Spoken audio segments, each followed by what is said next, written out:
Welcome, sons and daughters of Odin. I am the Lord of the Runes. This is the first of a 5-part series on the runes themselves, the Elder Futhark Runes. In this video, I'll start on the first, Five runes in the 24 rune alphabet, the Elder Futhark. So the first six letters in the first 6 runes in the runic alphabet, the Elder Futhark: Vihu, Urus, Thurzaz, Ansuz, Rado, and Kenaz, which spells Futhark, where the name comes from. Just an easy thing to remember, I guess. I'm not really sure where it came from. But in this video, I'll start on the first 5 of those runes. So there's Vihu, Urus, Thurzaz, Ansuz, and Rado.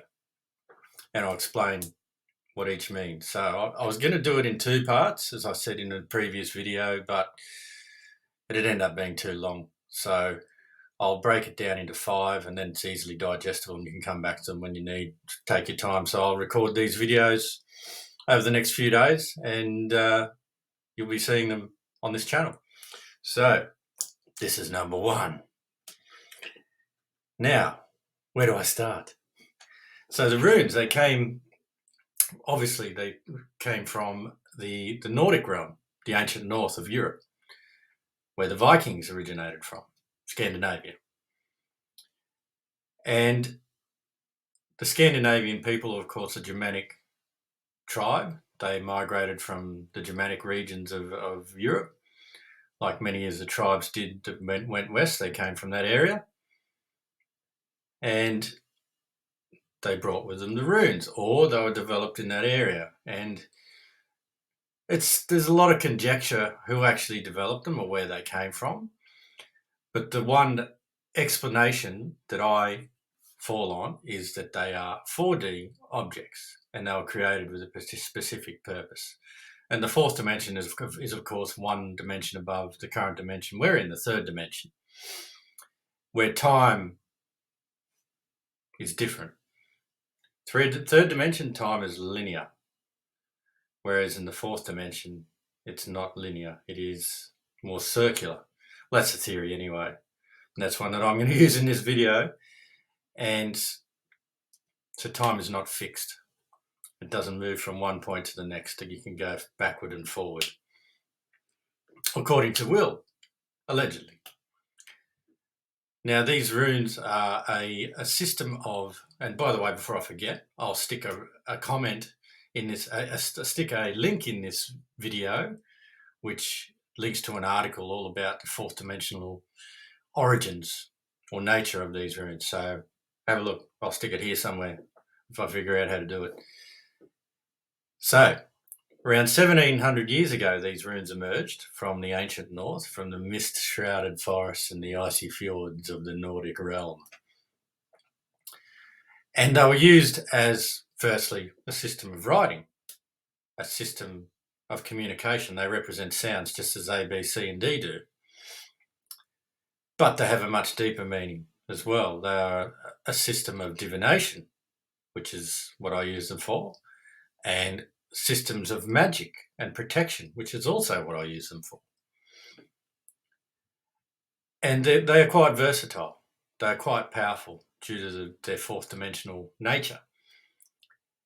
And the story is, the mythological story of how the runes came to be brought into the realms of man was because of the god Odin, who was the chief god of the Nordic pantheon, the Allfather, Grimnir, Wednesday, Halbin. He has many names. And he was aware of the runes and their power, but he did not possess them. And of course, the Allfather was a very, very curious god, to say the least, and sought knowledge in many areas. And power, of course, comes with knowledge. And the runes held both. So the story goes, to win the power of the runes, he had to sacrifice himself to himself. So a lower version of himself to a higher version of himself. And the way he did this was he hung himself from the world tree, Yggdrasil, impaled on his own spear, Gungnir, and with a noose around his neck, in pain, in agony, unable to move, and hung there for 9 days and 9 nights, as a testament to his own strength and will to win the power of the runes. And the Allfather hung there for 9 days and 9 nights, and on the dawn of the 10th day, he looked down into the dark waters beneath Yggdrasil and emerged the runes and all the power and the knowledge that they brought with them. And then, of course, he gave them to mankind, which is what Odin did with many things that he gained, much powers. He did the same with poetry. So that's the story of how Odin came to win the runes and then pass them on to mankind. So their uses are, as I said before, for divination, for language, for writing, symbols, and for magic. For instance, divination, I've done some videos on this channel, as many of you would have seen. Magic is a different story. You can use these runes for protection or to manifest specific desires.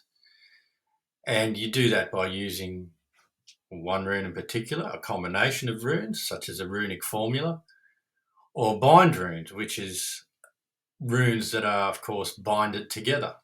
Different runes binded together and bound together, and then their effect is magnified but combined for a specific purpose.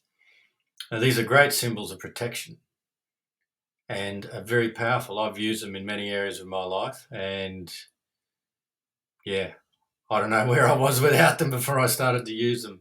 They're quite powerful. And without further ado, I'll start on the first rune, which is Fehu. There you can see it. I'll put it on the screen here somewhere anyway, when I figure out how to do that too.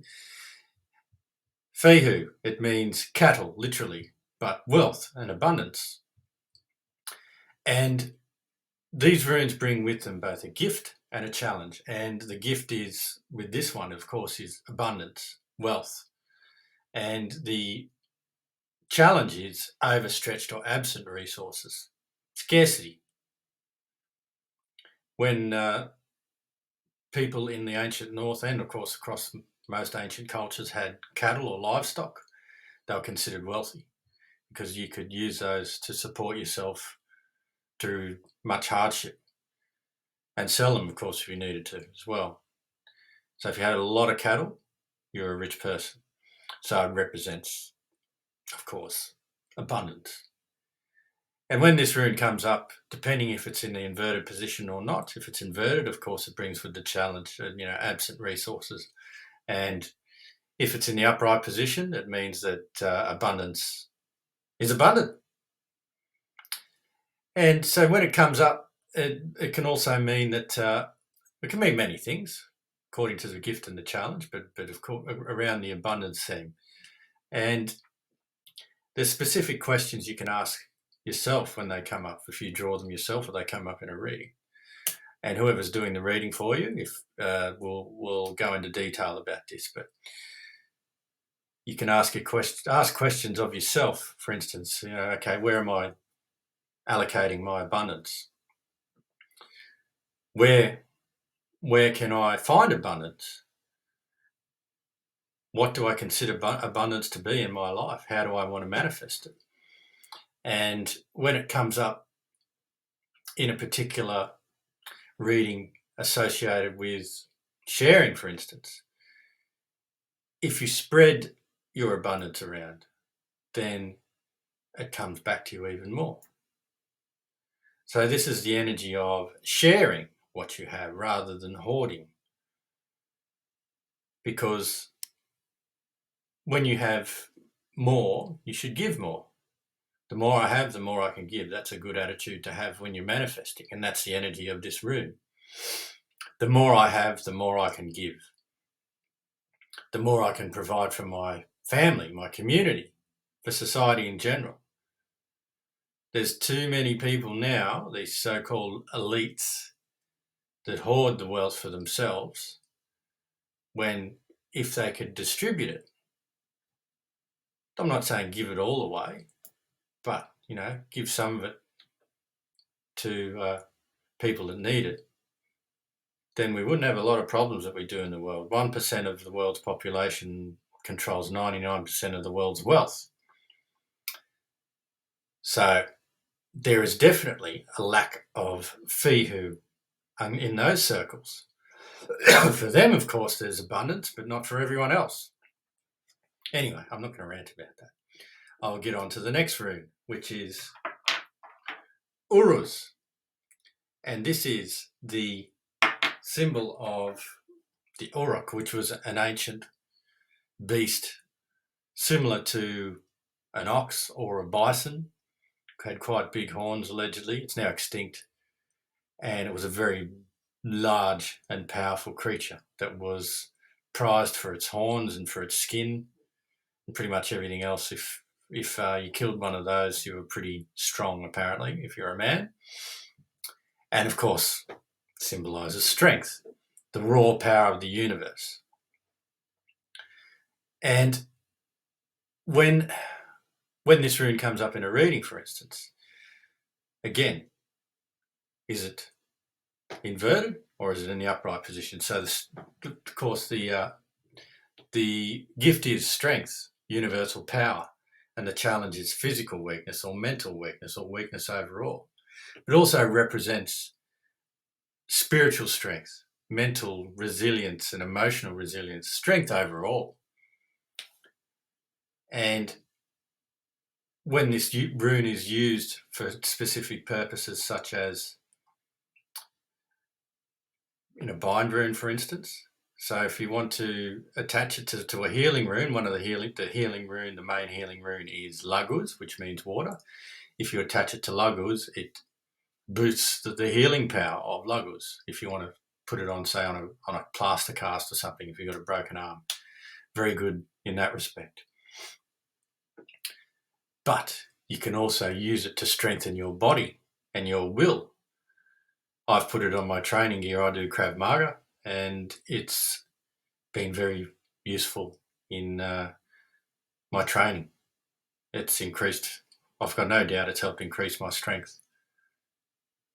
And it is a very powerful rune to use in that regard. So if you're doing strength training, for instance, put this rune on your training equipment.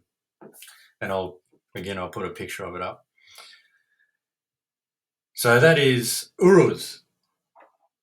The next one, number 3, Thurazaz, the thorn. It's also the rune of Thor. It symbolises his hammer, Mjolnir, skull crusher, which is what it translates to in ancient Nordic. And it's the energy of focus strength. So it goes well with Urus. So it's good in a bind rune for Urus. But when it comes up in a reading, for instance, if it's in an inverted position, it can mean there's a lack of focus. If it's in the upright position, it's focus strength, personal will. And it's not about raw power like Urus, it's about focusing your energy in a specific area to get a specific result. So if it comes up in a reading, as I was saying, it symbolises there could be a lack of focus in a number of areas, and according to whatever question you may ask or what you want to know from the reading, it'll indicate where you need to allocate your focus. But yes, use this on your training equipment as well if you want to focus on particular areas. Say if you're weak in some areas, if you've got weak legs, for instance, put it on your shoes or on leggings or something, or shorts. So when it's leg day or you're running, the strength is focused there. You're focusing your attention on strengthening your legs or those areas where you're wanting improvement. So that's Thurazaz. I'm getting to them quickly. And the next one, of course, is answers. And this is the rune of Odin, which is communication, poetry, language, being a good orator, being a good speaker, a communicator, being a good sorcerer with your words, because Odin, of course, is a sorcerer, a very powerful sorcerer and magic user. And the way that a lot of magic is invoked, is activated, is through words. And this is a good rune to use if you want to improve your communication. Say, for instance, if you're doing a speech somewhere, you're the best man at a wedding, or you're at a conference and you need to give a presentation, insert this rune into your presentation somewhere, not where anyone else can see it, but just where you can see it, and that'll trigger your mind and it'll activate the energy of answers, of communication. And your communication skills will increase, will improve dramatically. I've used this rune. A lot of people have commented on how well I articulate things on these videos and in other areas, and a lot of it is to do with answers, the power of answers. And when this comes up in a reading, for instance, it can mean there's a lack of communication about certain things. There's a miscommunication. There's fake news about people are being deceptive with their words. They're not telling you the truth. So there can be a bit of confusion. There can be manipulation. But there could also be the flip side, the positive, of course, which is you're getting your point across. You are coming across as a very good speaker and communicator, and you're a powerful speaker, depending on the context of the question, of course. But yes, very powerful rune to use in communication if you want to improve your communication skills. So the next one, and this is the last one for this video, is Rado. And Rado literally means adventure. The ride of adventure. And the gift with this one, of course, the duality is the gift of new experiences, new adventures, going somewhere you've never been before. And the challenge is too much focus on adventure, or not enough adventure, of course, being too focused on the minutiae of life maybe, and a yearning for adventure. And it's not just physical adventures we can have. We live in a 3D world, of course, and there's lots of physical adventures we can do, like go on a trip somewhere. But there's also the inner journeys, the inner adventures we can have, spiritual journeys, astral travel, meditation, shadow work. Those are all adventures, great adventures that I've done. If you like this sort of thing, mushrooms, like those natural psychedelics, mushrooms, ayahuasca, I've done ayahuasca as well. Amazing journey. I went on a journey with that for sure, and I didn't leave this earth. My body didn't anyway. I stayed in one room, flat on my back for 3 hours, and that was one of the biggest adventures I've ever had. And that's the energy of Rado, going on an adventure. And when it comes up in a reading, for instance, yeah, there could be an indication that there's an adventure coming, or there's an adventure desired. It's a bit of boredom in your life. And this is the energy pointing you forward, saying, go on that adventure. To use it in a practical term in your life, it is useful to put it on things that you go travelling with. If you want to go on a road trip, for instance, draw it somewhere in your car, or carry a stone with you if you've got the rune stones like I have. Carry it with you when you're going on your adventure. And when you're actually on the adventure, you will be able to remember it better through the energy of radar. And there's a specific meditation to do with this one, of course, which I've said before in readings. But if you want to go on an adventure and you're struggling to actually take that first step, what you need to do every night is visualize the adventure in your head that you want to take, like you're playing a movie in fast forward, and visualize yourself going on this adventure, and do that every day, every night for 21 days, and it will manifest it. And I've also read somewhere, don't put this rune on your luggage if you're traveling overseas or somewhere else, because it'll go on its own adventure, and no one wants that. So that is the first part of this 5-part series of the Elder Futhark Runes, and I hope you enjoy it. Please like this video. Please subscribe to this channel. Leave a comment if you've got any questions on this video, and share it with as many people as you can. These are my views on the runes, but they are sourced from a number of sources. But I like to stick to the traditional sources about the runes, and rather than give my own interpretation, which a lot of people tend to do. But this is what I feel is a good overall snapshot of the runes. And of course, there's much more to learn about them, much more. And I could talk for hours about them, and I do. But that's enough for this video, the first part of the Elder Futhark Runes, and I'll be back with another video with 5 more runes for you. So in the meantime, may your journey be blessed.